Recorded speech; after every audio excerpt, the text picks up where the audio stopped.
yaratgan olamu inson güzel. Sen yuborgan Mustafa Qur'on güzel. Sen buyurgan her amal iman güzel. Ruhlaricha suyganing vijdon güzel. Bu güzellikler cemalingdan senin. Her işin, her sözü ahkaming büyük. Hem cezaing hem de inaming büyük. Qilganing insonga ikraming büyük. Cennetingdek dini İslaming büyük.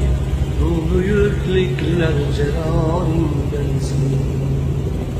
Sen yaratmış iki dünyanın tügel.